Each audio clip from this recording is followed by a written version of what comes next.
अगर आप इस चैनल पे नए हैं तो इसको सब्सक्राइब कर लीजिए और बेल आइकन को प्रेस कीजिए ताकि हमारी नई आने वाली तमाम वीडियोस की नोटिफिकेशन आपको मिलते रहें और आप बिस्मिल्लाहिर्रहमानिर्रहीम। खातिन हज़रात, मैं हूँ अख्तर अब्बास और आप सबको मेरा सलाम पहुँचे।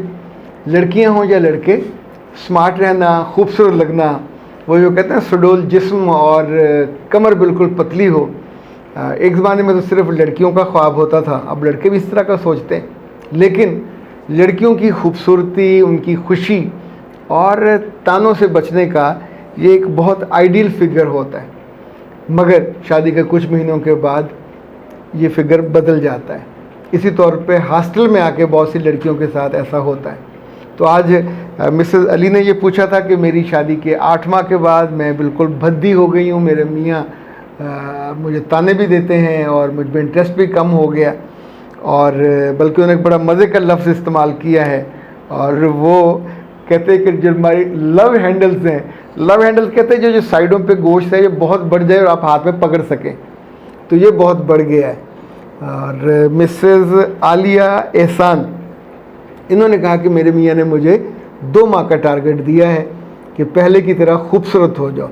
ओके, तो कमर के गिर्द चर्बी कैसे कम की जाए, 3 तरीके, 3 एक्सरसाइजेज आपको बताऊंगा, और 3 इसके दीगर तरीके हैं, जो 6 हो जाएंगे। और 2 से 3 माह में आप अपने कमर के गिर्द चर्बी को कम करके जो कमर का कमरा बना हुआ है वो वापस ले जा सकते हैं, उसको शेप में ले जा सकते हैं। एक बात याद रखें, डाइटिंग ना कीजिएगा। डाइटिंग से आपका वज़न कम होगा लेकिन मुंह चिब्बा खिड़बा हो जाएगा और उसके बाद कुछ दिनों बाद आप फिर खाना शुरू कर दोगे।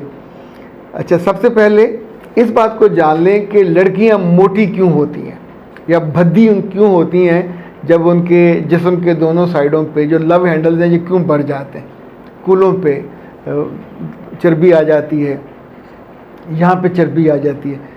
इसकी बहुत बुनियादी वजह शादी के बाद बसियारखोरी है। जब हम हर वक्त बना हुआ खाना मिल रहा होता है, दावतें हो रही होती हैं, तो जो लड़कियां नहीं भी खाती वो भी ज़्यादा चूँकि हर कोई खिला रहा होता है। नंबर 2, जो लड़कियां खाने के बाद जल्दी सो जाती हैं बिना वॉक किए, 40 कदम तो फ़र्ज़ है, चहलकदमी इसी को कहते हैं।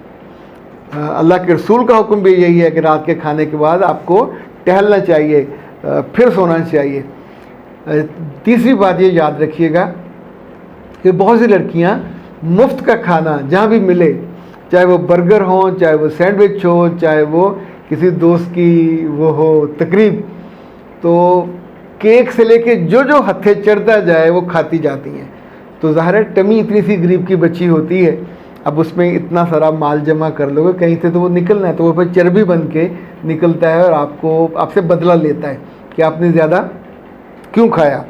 चौथी बात यह है कि अगर आपकी एक जगह 2-2, 3-3, 4-4 घंटे, अभी दुनिया भर में हर घंटे बाद लोगों को उठा दिया जाता है कि उठो 5 मिनट वॉशरूम हो और टहल लो, ताकि जो आपके इसे कहते हैं कोर नर्व्स, जो बुनियादी नर्व्स हैं ये कमज़ोर हो जाते हैं, जहाँ से फिर वो गोश्त ढीला होना शुरू हो जाता है और आपका जो कमरा बन जाती है। अच्छा, ये जो चीज़ें हैं शादी के बाद, अगर आप खाना खाने के फ़ौरन बाद लव मेकिंग में चले जाओगे, हम बिस्तरी में चले जाओगे, तो भी लड़के और लड़की दोनों का मोटा होना लाजिम और वाजिब हो जाता है। तो उससे पहले आपको कई घंटे का खाने का गैप देना चाहिए। अच्छा, ये बुनियादी चीज़ें हैं जो गैर सेहतमंद ज़िंदगी का इजहार है, इकरार है और प्रैक्टिस है।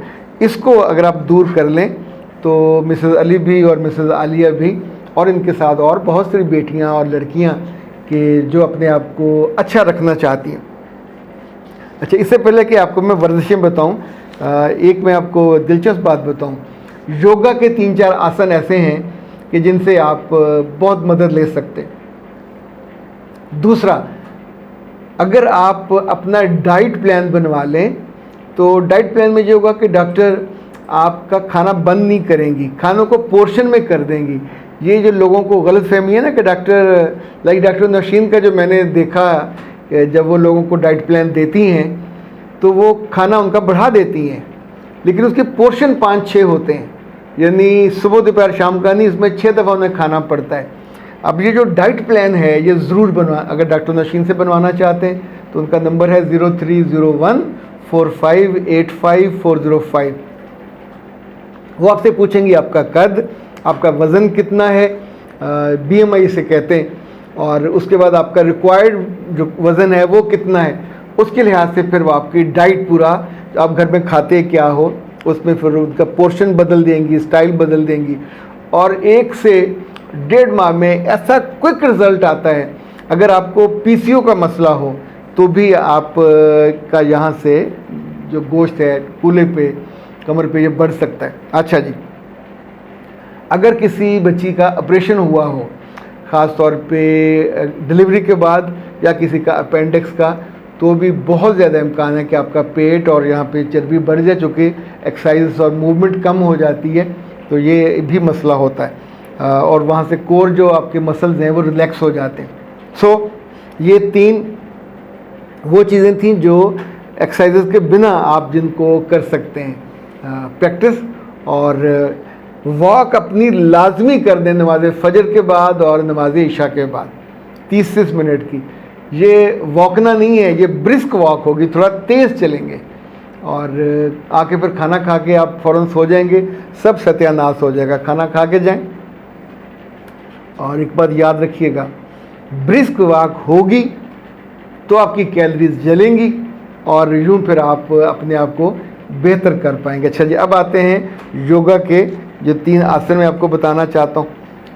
लेकिन उससे पहले मैं आपको बता दूं कि ये जो कमर का मोटापा है ये आपका हाई BP उससे हो सकता है, गुर्दे के मसाइल हो सकते हैं, दिल का अटैक हो सकता है, तो क्वालिटी ऑफ लाइफ, और अगर ये पेट में भी आ गया तो फिर प्रेगनेंसी में भी रुकावट हो सकती है। अच्छा जी, अब आते हैं कि इनको दूर कैसे किया जाए। 3 आसान एक्सरसाइज मैंने आपके लिए चुनी है।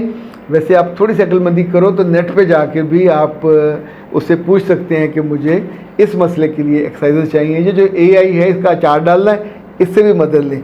तो जो पहली है उसको हम कहते हैं स्ट्रेच, यानी ये आप साइड स्ट्रेच वाली कहलाएगी। आप खड़े होंगे, आंखें बंद करेंगे और लंबा सांस लेंगे, सांस लेते हुए हाथ ऊपर करेंगे, और उसके बाद जब आप कंफर्टेबल हो गए तो फिर आपने बिल्कुल सीधे खड़े हैं तो अब आपने सांस को लेते हुए दाएं तरफ को स्ट्रेच करना है और देखें कितनी दूर तक आप जा सकते हैं। ये स्ट्रेच सारा आपकी इस कमर की इस साइड पे पड़ेगा। यहाँ आप 10 से 12 सेकंड आपको रुकना चाहिए, फिर वापस आइए, फिर सांस लीजिए और फिर आप उल्टी साइड पे अपने आप को स्ट्रेच कीजिए, फिर 10 से 15 सेकंड, और ये करेंगे 6 से 12 दफ़ा सुबह और इतनी ही दफ़ा शाम में। इसके साथ जो दूसरी कॉम्बिनेशन में एक्सरसाइज है ये इतना शानदार, इसका फ़ायदा मैंने देखा है कि आप पूरा लाइफस्टाइल आपका बदल जाएगा।